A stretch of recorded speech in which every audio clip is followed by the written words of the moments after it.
Assalamualaikum warahmatullahi wabarakatuh. Kami dari kelompok 12 akan mempresentasikan tentang materi uji korelasi Pearson dan Spearman. Jadi dari kelompok kami beranggotakan saya sendiri, Rizka Angger, dan Silmi, dan yang terakhir adalah Amala Malik. Yang pertama kita akan membahas tentang tujuan dari analisis korelasi.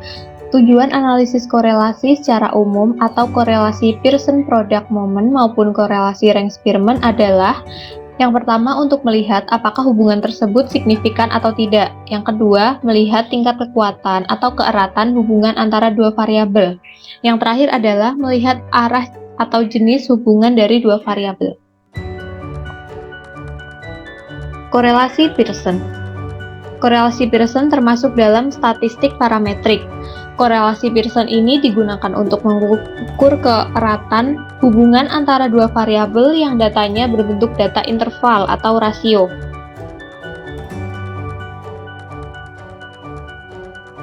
Dan syarat uji dari korelasi Pearson ini adalah berdistribusi normal. Keeratan hubungan bisa digunakan kriteria Guilford. Yang pertama, kurang dari 0,20 mengartikan hubungan yang sangat kecil atau bisa diabaikan. Yang kedua, 0,20 sampai dengan 0,40 berarti hubungan yang kecil atau tidak erat. Yang ketiga, 0,40 sampai dengan 0,70 mengartikan hubungan yang cukup erat. Yang keempat, 0,70 hingga 0,90 mengartikan hubungan yang erat atau reliable. Yang kelima, 0,90 hingga 1,00 mengartikan hubungan yang sangat erat atau sangat reliable. Yang terakhir adalah 1,00 itu menunjukkan hubungan yang sempurna. Nah, kriteria signifikan dari korelasi ini adalah dikatakan ada hubungan yang signifikan jika sig-to-tailed hasil perhitungan lebih kecil dari nilai 0,05. Sementara itu, jika nilai sig-to-tailed lebih besar dari 0,05, maka hubungan antar variabel tersebut dapat dikatakan tidak signifikan atau tidak berarti. Yang selanjutnya akan dipresentasikan oleh Mbak Silmi. Oke, korelasi Spearman. Yang pertama ada bagian dari statistik non-parametrik. Yang kedua digunakan untuk mengukur keeratan hubungan antara dua variabel yang datanya berbentuk data ordinal atau data bertingkat. Yang ketiga digunakan untuk mengurutkan objek atau tingkatan dari yang paling rendah sampai yang paling tinggi atau sebaliknya. Syarat uji korelasi Spearman itu ada data berdistribusi tidak normal. Kemudian dalam menentukan tingkat kekuatan hubungan antara variabel dapat berpedoman pada nilai koefisien korelasi yang merupakan hasil output SPSS dengan ketentuan. Yang pertama, nilai koefisien korelasi sebesar 0,00 sampai 0,25 yang mengartikan hubungan sangat lemah. Yang kedua, nilai koefisien korelasi sebesar 0,26 sampai 0,50 mengartikan hubungan cukup.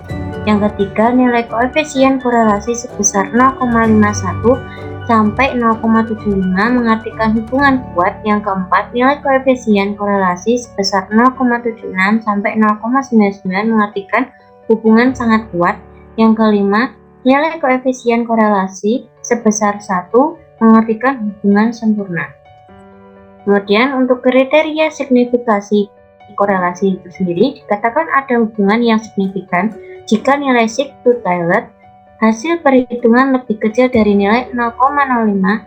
Sementara itu, jika nilai sig-to-tailed lebih besar dari 0,05, maka hubungan antara variabel tersebut dapat dikatakan tidak signifikan atau tidak berarti. Oke, yang selanjutnya kita akan praktik SPSS dengan Mas Amala Malik.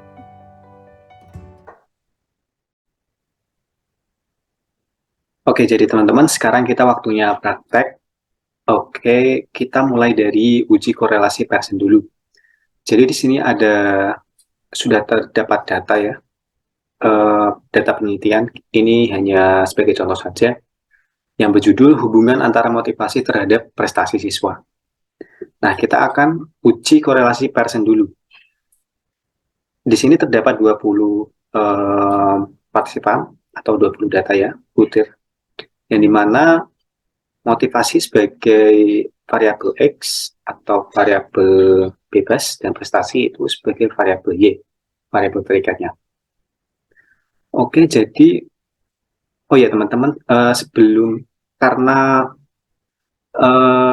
uji Pearson ini adalah termasuk statistika parametrik, jadi sebelum teman-teman uji korelasi Pearson itu harus uji normalitas dulu. Jika hasil dari data tersebut, data ini semuanya berdistribusi normal atau homogen, maka bisa dilanjutkan ke uji korelasi Spearman. Nah, untuk ini sekarang saya akan mempraktekkan uji korelasinya saja. Jadi mungkin teman-teman bisa menonton tutorial cara bagaimana menentukan data tersebut normal atau tidak normal. Oke, kita mulai saja. Pertama-tama kita buka SPSS dulu. Teman-teman, kita menuju ke SPSS saja. Kita buka SPSS terlebih dahulu. Ya, new data ya. Terus kita menuju ke variable view untuk menentukan variabelnya terlebih dahulu.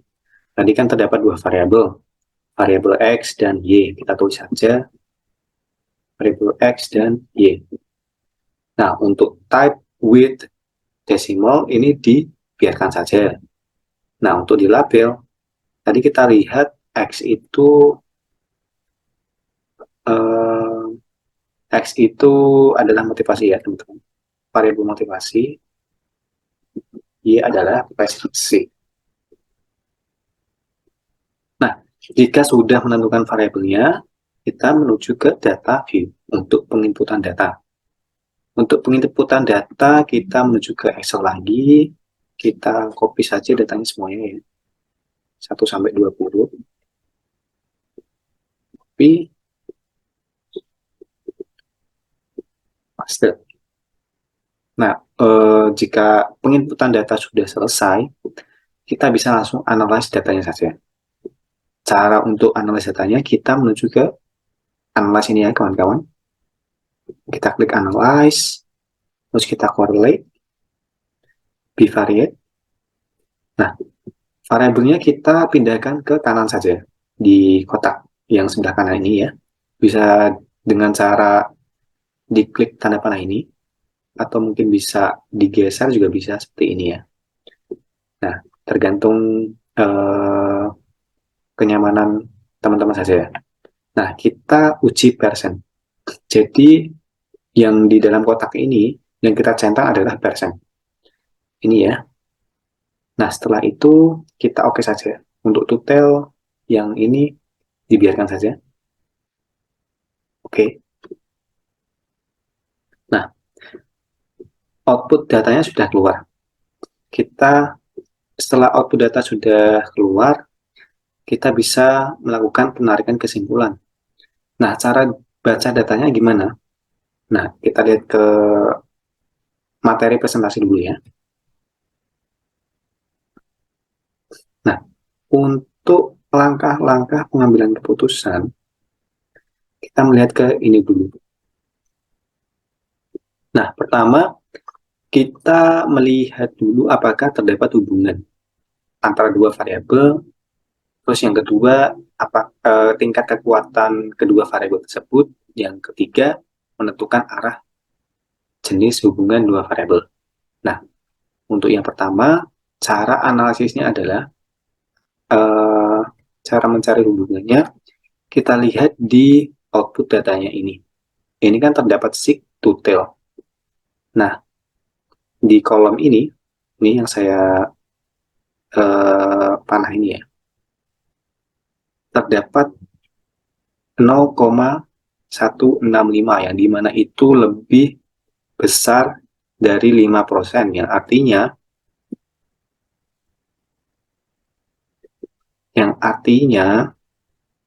HO itu diterima.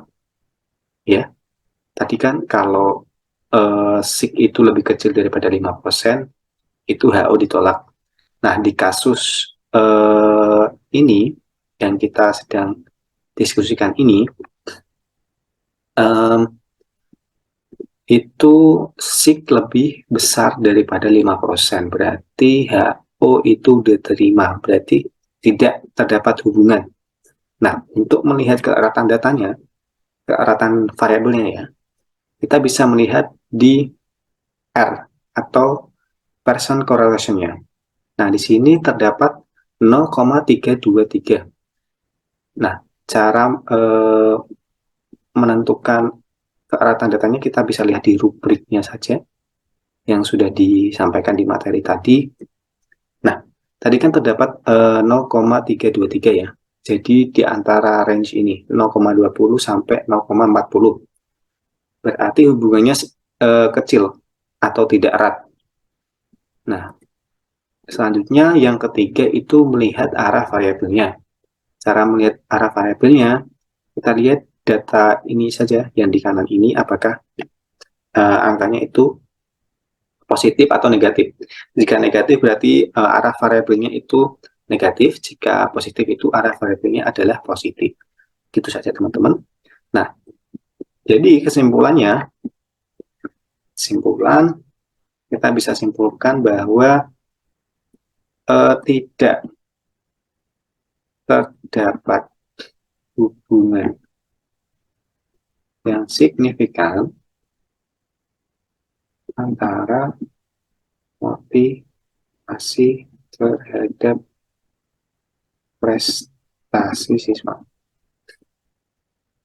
dengan keeratan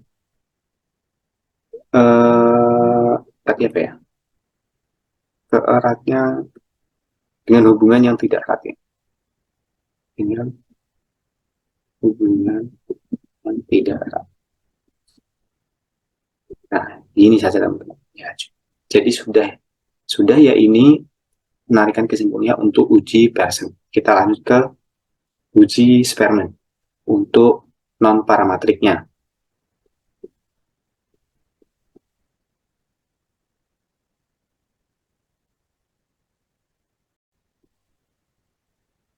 Oke teman-teman, kita lanjut ke uji Spearman.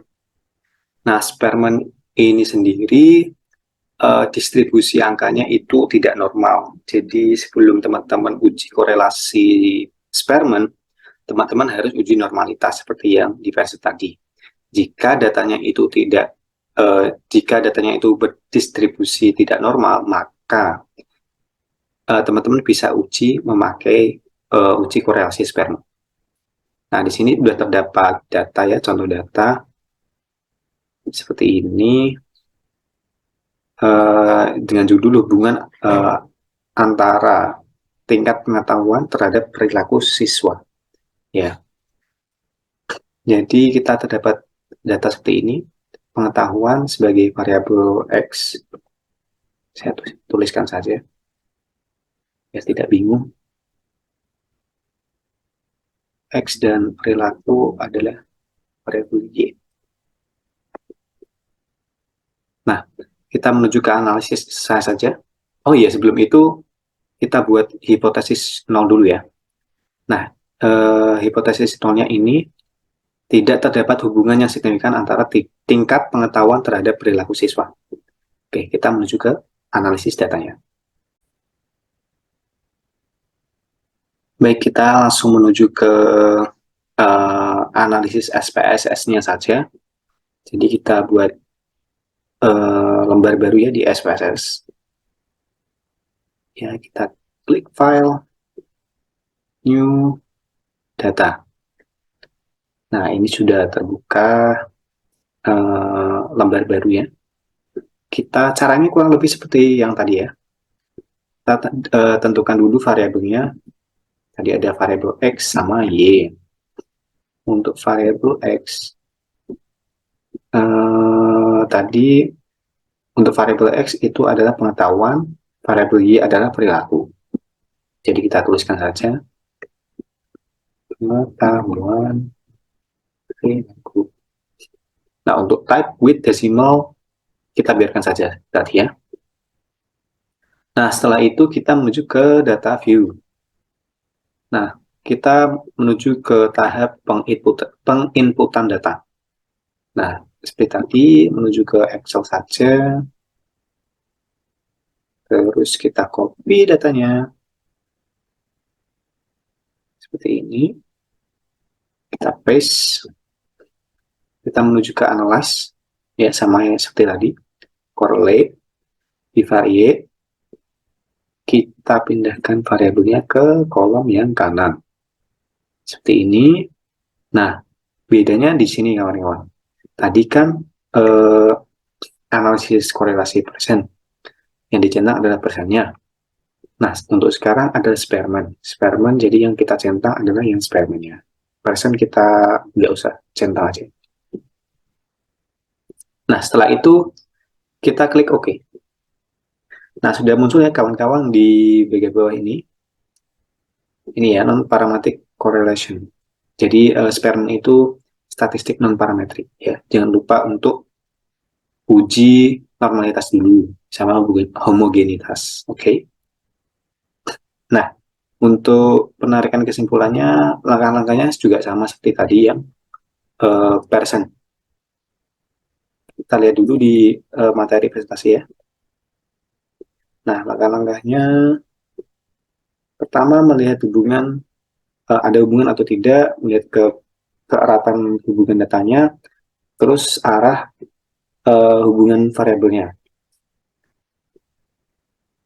Untuk yang pertama, untuk menentukan hubungan, kita sama seperti tadi ya, menentukan apa ya, kita lihat sig itu lebih kecil daripada 5% atau lebih besar. Nah, kita bisa lihat di sini, sig itu di sini terdapat 0,048 ya, di mana itu lebih kecil daripada 0,05 ya. Berarti lebih kecil daripada 0,05%, 0,05 atau 5%, maaf. Jadi bisa disimpulkan bahwa HO itu ditolak. Nah, untuk HA atau hipotesis alternatifnya itu seperti ini, teman-teman.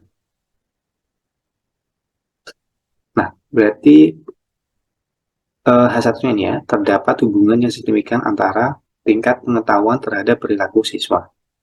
Begitu ya. Nah, untuk melihat keeratan datanya, sama seperti tadi, kita lihat R-nya atau correlation coefficient-nya. Di sini terdapat 0,447. Kita lihat di rubriknya ya, seperti tadi. Kita lihat untuk yang rubrik Spearman. Nah, itu kan tadi 0,447. Oh, berarti di sini ya, di poin nomor 2, nilai koefisien korelasi sebesar 0,26 sampai 0,50. Tadi kan range-nya terdapat di 2 ini ya, 0,44 sekian itu ya. Berarti hubungannya cukup erat. Nah, untuk arah variabelnya itu juga sama seperti tadi. Kita lihat di bagian kanan ini, apakah angkanya itu positif atau negatif. Jika positif, bisa disimpulkan bahwa itu arahnya positif.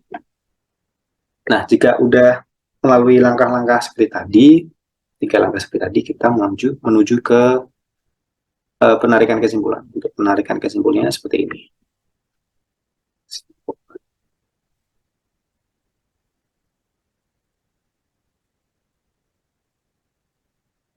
Nah, berarti H1 diterima ya, berarti terdapat hubungan yang cukup signifikan antara tingkat pengetahuan terhadap perilaku siswa.